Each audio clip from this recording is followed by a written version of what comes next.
अस्सलाम वालेकुम नाज़रीन, ताज़ा खबर में आपका इस्तकबाल है। मैं हूं सानिया। अब आइए सबसे पहले नजर डालेंगे हेडलाइंस पर। सुर्खियों के पेश करदा है मखदूम ब्रदर्स, पत्थरगट्टी चारमीनार रोड हैदराबाद।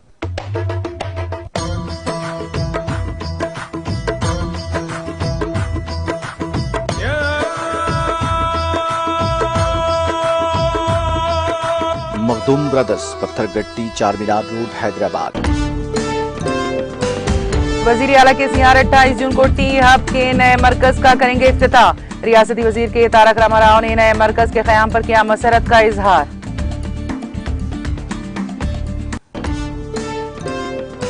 तेलंगाना में इंजीनियरिंग, एग्रीकल्चर और फार्मा कोर्सेज में दाखिलों के लिए एमसेट का इनेकाद। एमसेट की सरकारी वेबसाइट पर हॉल टिकट्स डाउनलोड करने की सहूलत। एमसेट कन्वीनर का बयान।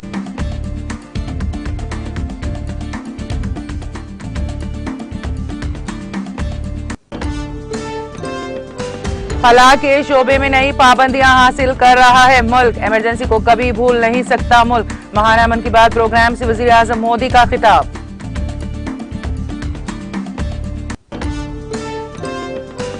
उत्तर प्रदेश के वजीर आला योगी आदित्यनाथ के हेलीकॉप्टर से टकराया परिंदा। परिंदे के टकराने से हेलीकॉप्टर की इमरजेंसी लैंडिंग।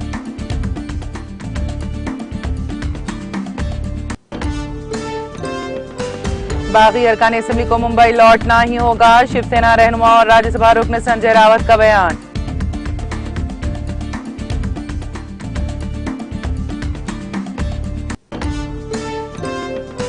मुल्क भर में कोविड वैक्सीनेशन का अमल तेजी के साथ जारी। वैक्सीनेशन मुहिम के दौरान 197.80 पर 8 करोड़ लगाए गए वैक्सीन।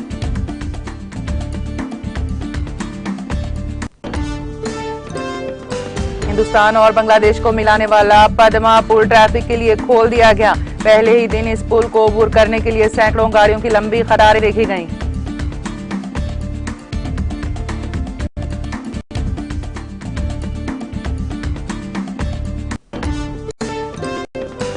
मंकी पॉक्स के पेश नजर में आलमी सेहत हंगामी हालात नहीं। आलमी इदारे सेहत WHO ने किया बयान जारी।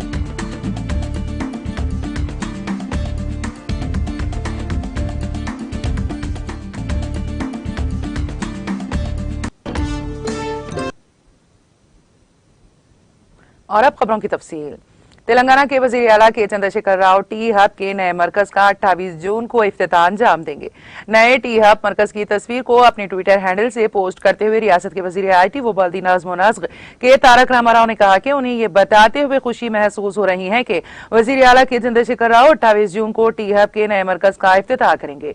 टी हब का ये नया मरकज 3.5 लाख मुरब्बा फीट इलाके पर मुहित है और तवक्को है कि यह हिंदुस्तान का बड़ा प्रोटोटाइप मरकज होगा। उसकी तामीर 276 करोड़ रुपए से हुई है। इसमें 1500 से ज्यादा स्टार्टअप्स हैं। तेलंगाना के टी हब के जरिए ताहाल 1120 से ज्यादा स्टार्टअप्स को 1800 करोड़ रुपए की सरमायाकारी हासिल हुई है। साथ ही हैदराबाद में 2500 अफराद को रोजगार के मौके हासिल हुए हैं। टी हब हुकूमत तेलंगाना और तीन तालीमी इदारों international institute of information technology, Indian school of business और national academy of legal studies and research के दरमियान इश्तराक करता है।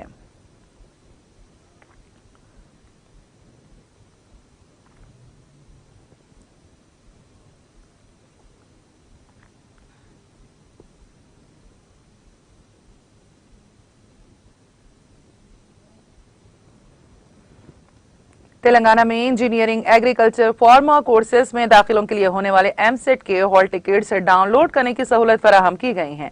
एमसेट की सरकारी वेबसाइट के जरिए ये हॉल टिकट्स डाउनलोड किए जा सकते हैं। कन्वीनर ने ये बात बताई। 14 और 15 जुलाई को एग्रीकल्चर मेडिसिन शोबे का एमसेट इम्तिहान होगा। 18 जुलाई से 20 जुलाई तक इंजीनियरिंग के शोबे का एमसेट इम्तिहान होगा। एमसेट के लिए गुज़िश्ता शाम तक इंजीनियरिंग शोबे के लिए 1,71,500, एग्रीकल्चर के लिए 94,047 दरख्वास्तें मौसूल हुई हैं।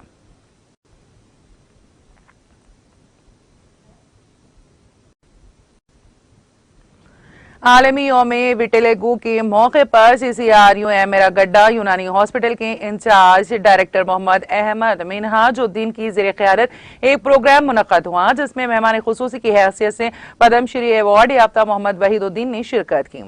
इसके अलावा इस तकरीब में किम्स हॉस्पिटल के डायरेक्टर लोगा और दीगर ने शिरकत की। इस मौके पर मुनक्किदा प्रोग्राम में शरीक मेहमानों ने खिताब करते हुए जल्द पुर होने वाले सफेद धब्बों से मुतालिक तफसीली रोशनी डाली और मरीजों को यूनानी अद्वियात का इस्तेमाल करके मरज से शिफायाब होने का मशवरा दिया।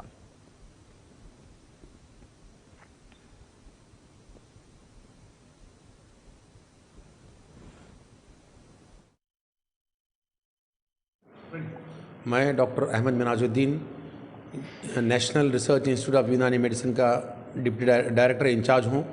एरागड्डा हैदराबाद में ये ESI हॉस्पिटल के अपोजिट में हमारा सेंटर है। हमारे यहाँ सारे यूनानी के लिए इलाज होते हैं और अल्हम्दुलिल्लाह हमारे पास 3 साल से ये नेशनल रिसर्च इंस्टीट्यूट यूनानी ऑफ मेडिसिन होने की वजह से तो अपग्रेड करके इसको ये NRI, पहले CRI था, अब NRI हो गया है। यहाँ पे सफ़ेद दाग के लिए यहाँ पे इलाज किया जाता है। आज वर्ल्ड विटलिगो डे होने की वजह से उसको ऑब्ज़र्व करने के लिए विटलिगो पेशेंट्स को हम उनकी परेशानियों को दूर करने के लिए आज हम अपने 500 पेशेंट को बुलाए। जो पेशेंट्स हमारे पास जो इलाज कर रहे थे उनका अच्छा इलाज हुआ और उनके जिसको कम हुआ है उनको बुलाकर हमने उनकी सताइश की है। और यहाँ हमारे यहाँ यूनानी मेडिसिन में सफ़ेद दाग के अलावा नज़ला, ज़ुकाम, खांसी और ये सारे चीज़ों के लिए दवाएं हैं। लेकिन आज का जो वर्ल्ड विटिलिगो डे होने की वजह से हम सफ़ेद दाग के मरीज़ों को उनको कैसे रहना चाहिए, क्या खाना चाहिए, क्या नहीं खाना चाहिए, कब सोना चाहिए, कब जागना चाहिए, अपने वाइट पैचेस को, सफ़ेद दाग को कब कब देखना चाहिए, उसी वजह से वो परेशान ना रहें, एक सोशल स्टिग्मा में ना रहें और परेशान होकर ना रहे। जवान बच्चियों को चेहरे पे हो जाता है और किसी बच्चे को लिप्स पे हो जाता है। इस तरह के सारे लोगों की जो परेशानियों को दूर करने के लिए आज का ये दिन ऑब्जर्व किया गया। National research institute of Unani medicine जो आयुष का एक बहुत बड़ा सेंटर है पूरे हैदराबाद में, हिंदुस्तान में और दुनिया भर में ये सफ़ेद दाग के लिए जाना जाता है।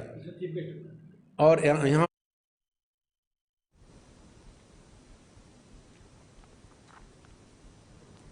मोहब्बत के नाम पर हरासानी से 1 डिग्री की तालिबा ने खुदकुशी कर ली। ये वाकया हनमकुंडा जिले में पेश आया। तफसीलात के मुताबिक जिले के भीमा देवरपल्ली की रहने वाली श्वेता डिग्री साल अव्वल में जेर तालीम है। गुज़िश्ता साल दशहरा तातिलात से भीमा देवरपल्ली मंडल गुटेला नरसिंहपुर का रहने वाला नौजवान वंशी मोहब्बत के नाम पर उसको हरासा कर रहा था और उससे शादी करना चाहता था। ताहम लड़की ने उससे मोहब्बत से इनकार कर दिया, जिस पर उसने श्वेता को हरासा करना शुरू कर दिया। इस हरासानी से तंग आकर श्वेता ने गांव की जरई बावली में छलांग लगाकर खुदकुशी कर ली। पुलिस ने कहा कि वंशी और उसका साथी श्वेता को सेलफोन के जरिए हरासा कर रहे थे।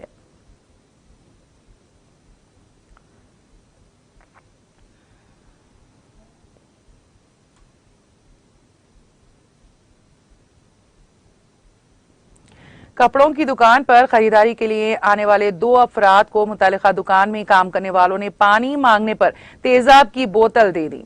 दोनों पानी समझकर तेजाब पी गए। ये वाकया निजामाबाद शहर में हफ्ते के रोज पेश आया। पानी समझकर तेजाब पीने के बाद इन दोनों को अस्पताल में दाखिल करा दिया गया। तफसीलात के मुताबिक कामारेड्डी जिले के निजाम सागर मंडल मोहम्मद नगर गांव से ताल्लुक रखने वाले विजय कुमार अपने अरकान खानदान के साथ शादी के कपड़े खरीदने के लिए निजामाबाद 1 टाउन पुलिस स्टेशन के तहत आने वाले एक कपड़े की दुकान पर आए थे। थोड़ी देर बाद विजय कुमार को प्यास लगी और उसने दुकान के मुलाजिमिन से पानी मांगा। एक आदमी पानी की बोतल लेकर आया। विजय कुमार ने उसे पी लिया। इसके बाद वहां मौजूद दुकान के मुलाजिम ने भी उसे पी लिया। थोड़ी देर बाद दोनों की तबीयत खराब हो गई। उन्हें फौरी तौर पर अस्पताल मुंतकिल किया गया, जिनमें विजय कुमार की हालत तशवीशनाक होने पर हैदराबाद मुंतकिल किया गया। पुलिस वाकये की जांच कर रही है। मुतासिरीन की शिकायत मौसूल होने के बाद मामला दर्ज किया जाएगा।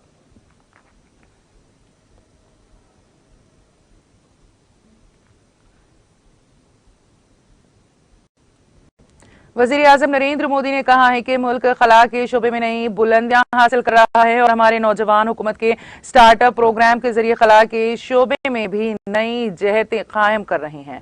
वज़ीर-ए-आज़म ने इतवार को रेडियो पर नश्र अपने माहाना प्रोग्राम मन की बात में कहा कि स्टार्टअप प्रोग्राम उनकी हुकूमत की अनोखी योजना है और इसके जरिए मुल्क के नौजवान नए आसमान को छूने की कोशिश में लगे हुए हैं। उनकी हुकूमत ने हर नौजवान को सनतकारी के शोबे में फरोग देने के लिए इस मंसूबे की शुरुआत की थी और ये प्रोग्राम आज खला के शोबे में भी अपना अहम रोल अदा कर रहा है। उन्होंने कहा कि इस तरह की योजना से आज मुल्क का कामयाबी के नए आसमान छू रहा है। इसरो खला के शोबे में जो काम कर रहा है उसे मुल्क के अवाम कैसे भूल सकती हैं? इसरो खला के शोबे में जो काम कर रहा है उसे मुल्क के अवाम कैसे भूल सकते हैं?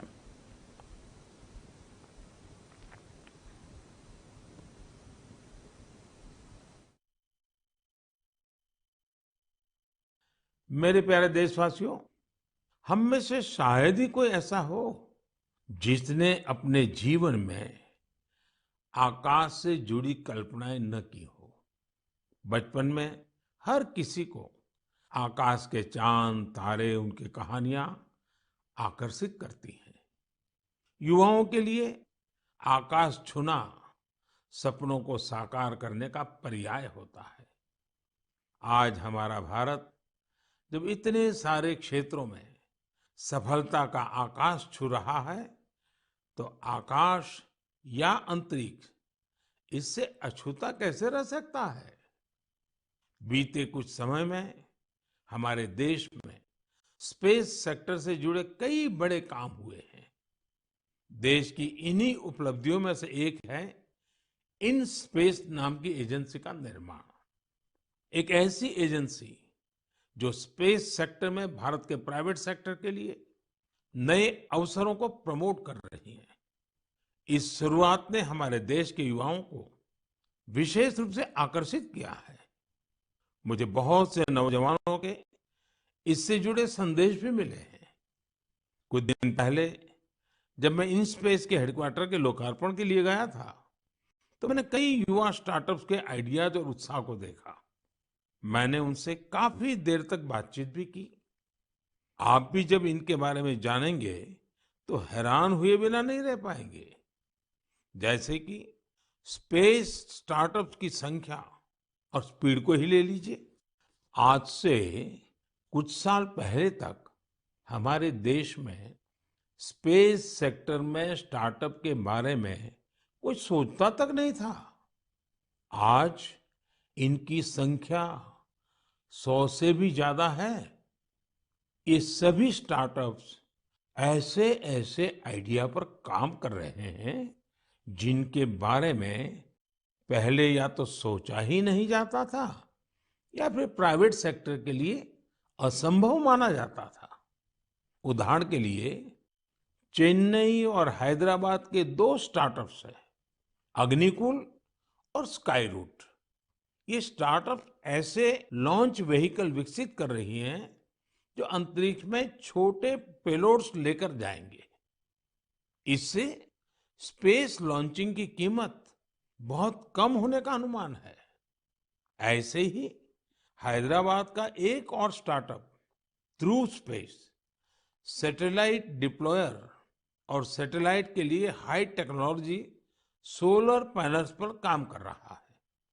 मैं एक और स्पेस स्टार्टअप दिगंतरा के तनवीर अहमद से भी मिला था, जो स्पेस के कचरे को मैप करने का प्रयास कर रहे हैं।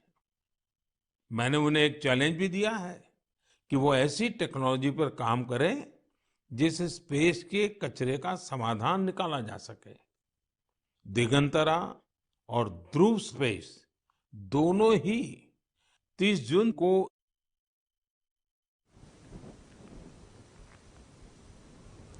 वजीर आजम नरेंद्र मोदी ने कहा है कि इमरजेंसी के दौर में मुल्क की जमहूरियत को कुचलने और आम लोगों के हुकूक को जिस बेरहमी से कुचलने का काम हुआ था, उसे मुल्क की आने वाली नस्लें कभी भुला नहीं सकती। मोदी ने इतवार को आकाशवाणी से नश्र अपने माहाना प्रोग्राम मन की बात में कहा कि 1975 में जून के महीने में ही मुल्क में इमरजेंसी लगाकर लोगों के हुकूक को छीन लिया गया था और जमहूरियत का गला घोंटने का काम हुआ। मुल्क की आने वाली नस्लें इसे कभी भुला नहीं सकती। इमरजेंसी के दौरान लोगों के हुकूक को छीना गया था और उन पर तरह तरह की पाबंदियां लगाई गई थी।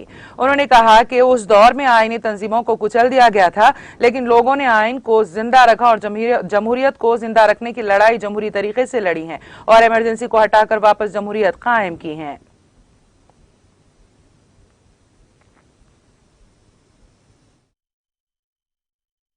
मैं आज आपसे देश के एक ऐसे जन आंदोलन की चर्चा करना चाहता हूं जिसका देश के हर नागरिक के जीवन में बहुत महत्व है।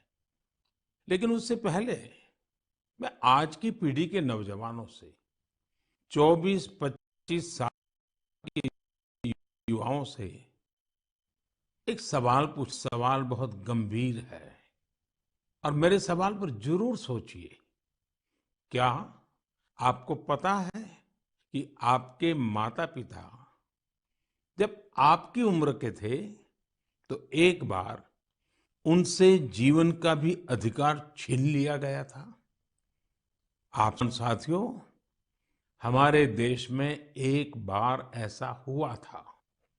ये वही समय था जब इमरजेंसी लगाई गई थी, आपातकाल लागू किया गया था।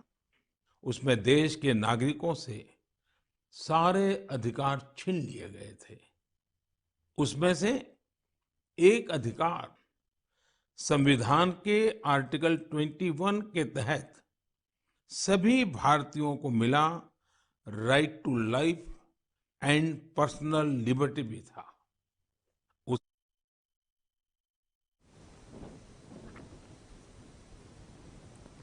वजीर आजम नरेंद्र मोदी ने कहा है कि पानी का तहफ्फुज वक्त की जरूरत है और मुल्क की आबादी को मुनासिब पानी फराहम करने के लिए बारिश के पानी को जखीरा करना जरूरी हो गया है। इतवार को अपने माहाना रेडियो प्रोग्राम मन की बात में मोदी ने कहा कि बारिश का मौसम आने वाला है और मुल्क में पानी को महफूज करने के इस मौके से फायदा उठाने की जरूरत है। बारिश के दिन जो मौके फराहम करते हैं उससे भरपूर इस्तेफादा करने की जरूरत है। उन्होंने कहा कि गाँव में मुनासिब पानी की फराहमी के लिए पुरानी बावड़ियों को बेहतर बनाएं और उन्हें अच्छा बनाने की जरूरत है। इस सिलसिले में उन्होंने राजस्थान में बावड़ी को ठीक करने की कोशिश का हवाला दिया और कहा कि आनंद के साथ एक नौजवान बावड़ी को ठीक करने के लिए काम कर रहे हैं। मोदी ने कहा कि मौसीकी के प्रोग्राम को वहां के नौजवानों की बुनियाद बनाकर बावड़ी को आसानी के साथ जिंदा करने का काम किया गया है।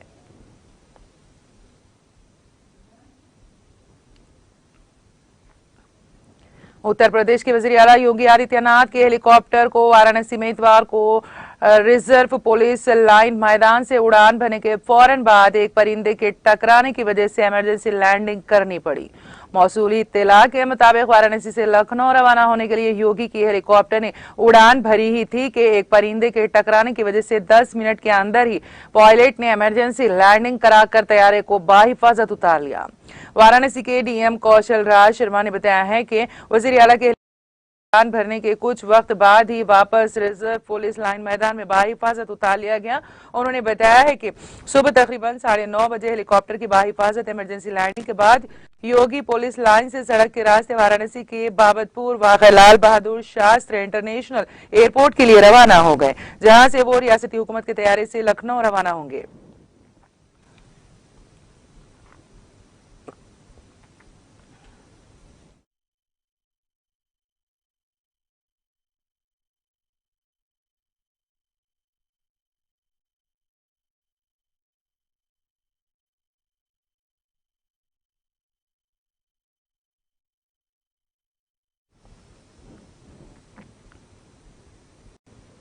शिवसेना रहनुमा और राज्यसभा रुकन संजय रावत ने आसाम के गुवाहाटी में डेरा डाले हुए बागी अरकान असेंबली पर तंज किया और कहा कि उन्हें देर सवेर मुंबई लौटना ही होगा।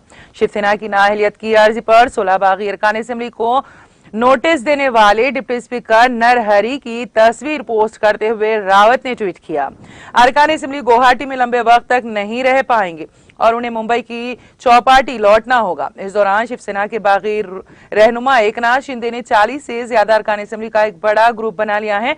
उनकी बगावत से रियासत में महाविकास अघाड़ी हुकूमत के लिए खतरे के हालात पैदा हो गए हैं।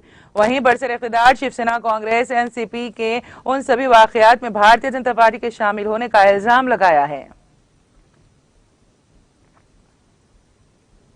तनाज़ात की वजह से सुर्खियों में रहने वाले आईपीएस अफसर अमिताभ ठाकर ने 2024 के लोकसभा इंतखाबात में बलिया पार्लिमानी सीट से इंतखाब लड़ने का ऐलान किया है। ठाकुर ने इतवार को जारी एक वीडियो पैगाम में इसका ऐलान किया।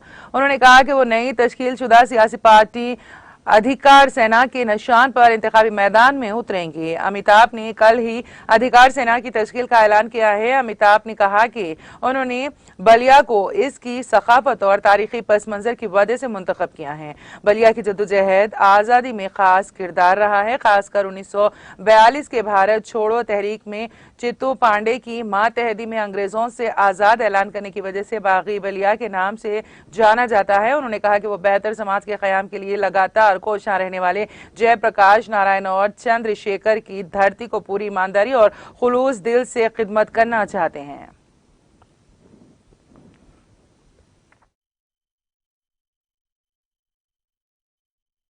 साथियों ने मिलकर अधिकार सेना नामक नए राजनीतिक दल के गठन का निर्णय लिया है। इस राजनीतिक पार्टी का मुख्य उद्देश्य प्रत्येक आम नागरिक में इस भावना को प्रबल करना है कि संविधान और कानून प्रदत्त समस्त अधिकार मात्र और मात्र उन्हीं के हैं जिन्हें कार्यपालिका ने जबरदस्ती अपने कब्जे में कर लिया है। पार्टी प्रत्येक वैधानिक और संवैधानिक तरीके से आम नागरिक के अधिकारों की रक्षा और अत्याचार, अन्याय, भ्रष्टाचार और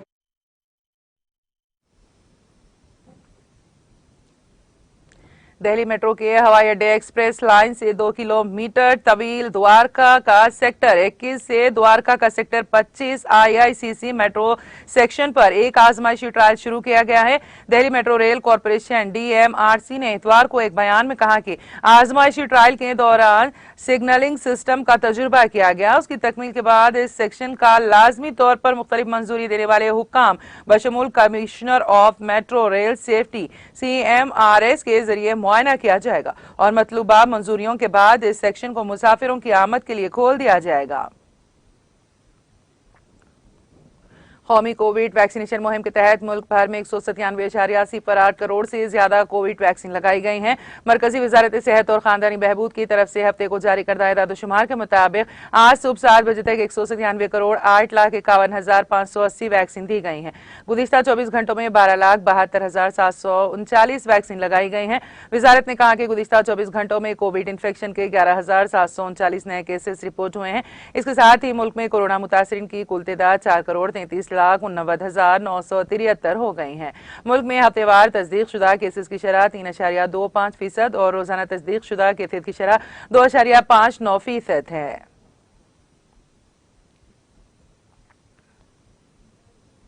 दिल्ली के अवाम को इतवार को भी तेज गर्मी का सामना करना पड़ेगा और यहाँ दर्जे हरारत के 40 डिग्री सेल्सियस से ऊपर रहने का इम्कान है। महकमे मौसमियात के मुताबिक ज्यादा से ज्यादा दर्जे हरारत 41 डिग्री सेल्सियस के आसपास रहेगा और आसमान जुज़वी तौर पर आबरालूद रहेंगे और बरसात का कोई इम्कान नहीं है। महकमे के मुताबिक कम अज कम दर्जे हरारत मामूल से 1 डिग्री ज्यादा 29 डिग्री सेल्सियस रिकॉर्ड किया गया और नमी की सतह सुबह 8:30 बजे 68% दर्ज की गई। जनूबी कश्मीर के तराल इलाके के तहसील आरीपुल के लोगों ने इलाके में फायर और इमरजेंसी स्टेशन को कायम करने का मुतालबा किया है।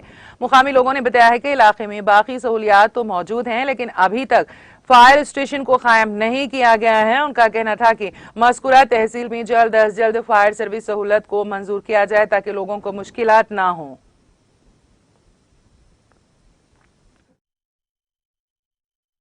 यहाँ अभी लोगों को सख्त मुश्किलात है। अगर यहाँ कोई इंसिडेंट होता है तो तकरीबन 15 किलोमीटर दूर फायर स्टेशन तराल में है, तो जब तक यहाँ पूरा जल जाता है तब तक वो यहाँ पहुँचता नहीं है गाड़ी। मेरी गुजारिश है कि यहाँ जल्द अज जल्द फायर स्टेशन कायम करना। देखिए जी, जहाँ पे कुछ ही साल पहले वहाँ आरीपाल तहसील में एक तहसील दिया गया और वहाँ पे पुलिस स्टेशन, बैंक, तहसील ऑफिस, हॉस्पिटल सब फैसिलिटी होने के बावजूद अभी तक वहाँ पे फायर सर्विस का फैसिलिटी बिल्कुल भी मौजूद नहीं है। जहाँ तक कि हमें त्राल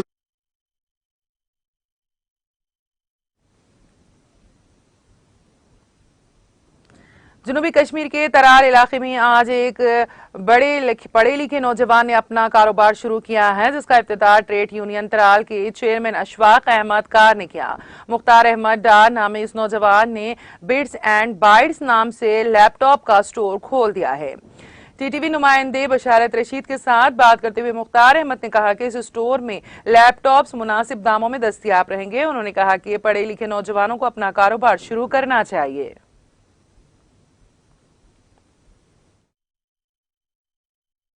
जी हमने यहाँ पे आज बिट्स एंड बाइट्स के नाम से लैपटॉप का शोरूम है, उसकी इनाग्रेशन थी। बिट्स एंड बाइट्स जो उमर मस्जिद के अपोजिट ऋषि कम्प्लेक्स है, वहाँ पे स्टोर है। यहाँ पे आपको न्यू लैपटॉप्स और रिफर्बिश्ड लैपटॉप्स मुनासिब दाम पे मिलेंगे। बिजनेसमैन हो, स्टूडेंट हो या कोई भी हो, उसको एक मुनासिब दाम पे लैपटॉप्स यहाँ पे मिल सकते हैं। JNK में लोग जॉब्स के पीछे बहुत भागते हैं, स्पेशली गवर्नमेंट जॉब्स के पीछे। मैं ये कहना चाहता हूँ कि इनके पीछे बहुत ज़्यादा सिचुएशन है जॉब्स की। मैं कहता हूँ कि अपना बिजनेस स्टार्ट करें, खुद अपने टांगों पे खड़ा होकर बिजनेस स्टार्ट करें। इसमें बहुत एक अच्छा फ्यूचर है। सबके लिए यही मैसेज है कि वो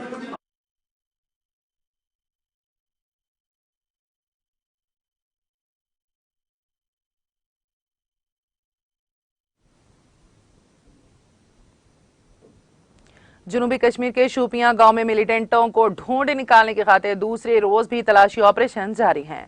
दिफाई जराये ने बताया कि हफ्ते की शाम को सिक्योरिटी फोर्सेस ने मुसद्दक़ा इत्तला मौसूल होने के बाद शोपियां के शरमाल गांव को मुहासरे में लेकर तलाशी ऑपरेशन शुरू कर दिया। उन्होंने बताया कि सलामती अमले के अहलकार जो ही मुश्तबा मुकाम के नजदीक पहुंचे तो वहां पर मौजूद जंगजुओं ने फोर्सेस पर अंधाधुंध फायरिंग शुरू कर दी। उनके मुताबिक सिक्योरिटी फोर्सेस ने भी जवाबी कार्रवाई शुरू की, जिसके बाद इलाके में खामोशी छा गई। उन्होंने कहा कि अंधेरा छा जाने के बाद सिक्योरिटी फोर्सेस ने इतवार की सुबह तक ऑपरेशन को मौखर किया।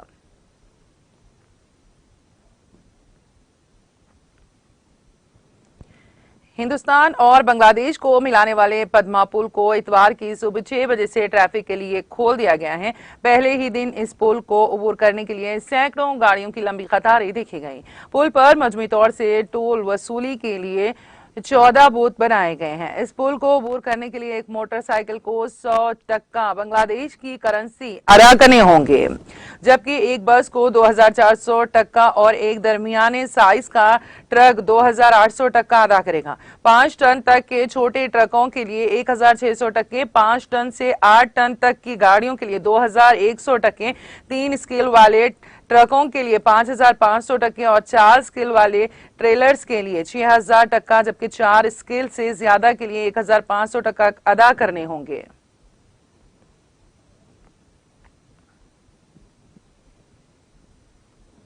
आलमी इदारे सेहत WHO के बराए बैनुल-अक़वामी सेहत के ज़वाबित IHR की हंगामी कमेटी ने कहा है कि मौजूदा मंकी पॉक्स के खतरे से निपटने के लिए इस वक्त की कोशिशों की जरूरत है, लेकिन आलमी सेहत की हंगामी हालत नहीं है। WHO की तरफ से जारी बयान के मुताबिक हालांकि कुछ अराकीन ने अलग अलग ख्यालात का इजहार किया है।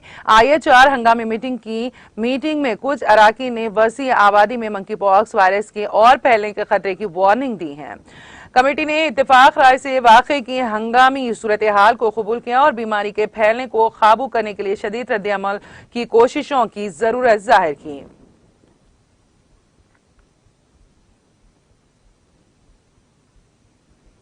स्पेन के शुमाली अफ्रीकी इलाके मेलेला में तारिकिन वतन और सरहदी एहलकारों के दरमियान 2 घंटे की झड़प के बाद सरहद में घुसने के लिए मची भगदड़ में मारे गए लोगों की तादाद बढ़कर 23 हो गई है। न्यूयॉर्क टाइम्स ने मराकशी हुकाम के हवाले से अपनी रिपोर्ट में ये इतला दी। रिपोर्ट्स में कहा गया है कि जुमा को तकरीबन 2000 तारिकिन वतन ने सरहद पर एक ऊंची बाढ़ पर धावा बोल दिया, जिसके नतीजे में सिक्योरिटी फोर्सेस के साथ झड़पें हो गई। इस दौरान वहां भगदड़ मचने से 18 लोगों की मौत हो गई, जबकि मुतादिद जख्मी हो गए। बारजा मजीद 5 जख्मी अस्पताल में दौरान इलाज दम तोड़ गए। इतलात के मुताबिक इस वाक़े में 76 दीगर तारिकिन वतन जख्मी हुए हैं। इसके अलावा 140 मराकशी सिक्योरिटी एहलकार भी जख्मी हुए हैं।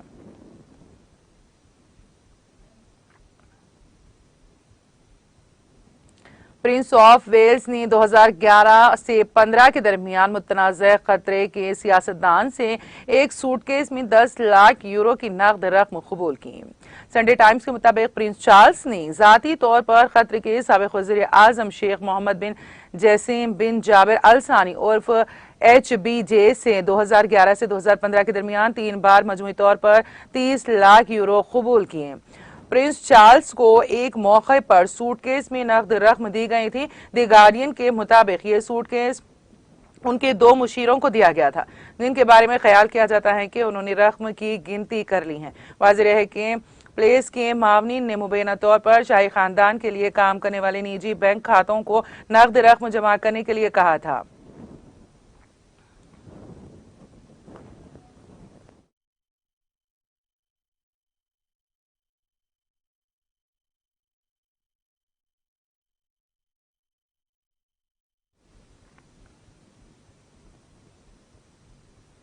और अब आखिर में एक नजर हेडलाइंस पर। सुर्खियों के पेश करदा है मखदूम ब्रदर्स, पत्थरगट्टी चारमीनार रोड, हैदराबाद।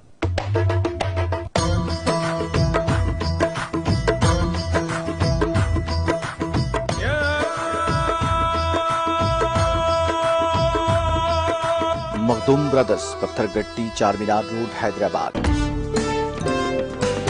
वजीर आला के सियार 28 जून को टी हब के नए मरकज का करेंगे इफ्तिताह। रियासती वजीर के तारक रामाराव ने नए मरकज के क़याम पर किया मसरत का इजहार।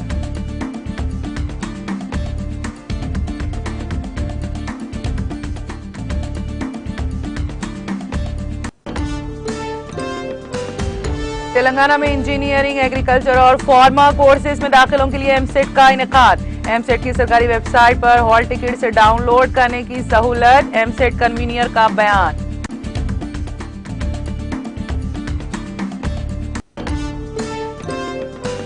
खला के शोबे में नई बुलंदियां हासिल कर रहा है मुल्क। इमरजेंसी को कभी भूल नहीं सकता मुल्क। महाना मन की बात प्रोग्राम से वजीर आजम मोदी का खिताब।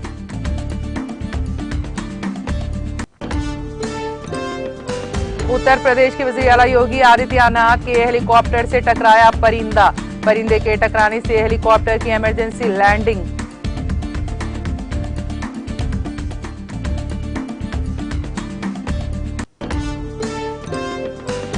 बागी अरकान असेंबली को मुंबई लौटना ही होगा। शिवसेना रहनुमा और राज्यसभा रुकन संजय रावत का बयान।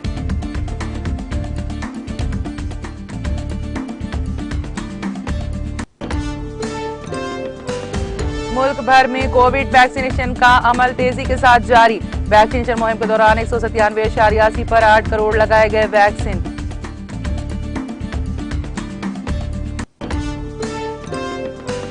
हिंदुस्तान और बांग्लादेश को मिलाने वाला पद्मा पुल ट्रैफिक के लिए खोल दिया गया। पहले ही दिन इस पुल को अबूर करने के लिए सैकड़ों गाड़ियों की लंबी कतारें देखी गईं।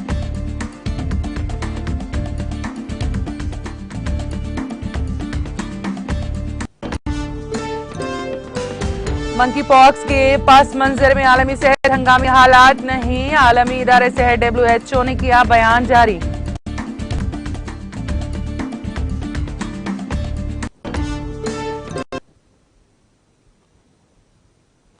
ताज़ा खबर में फिलहाल इतना ही। ताज़ा तरीन अपडेट्स के लिए देखते रहिए TTV। अब इजाजत दीजिए, खुदा हाफिज।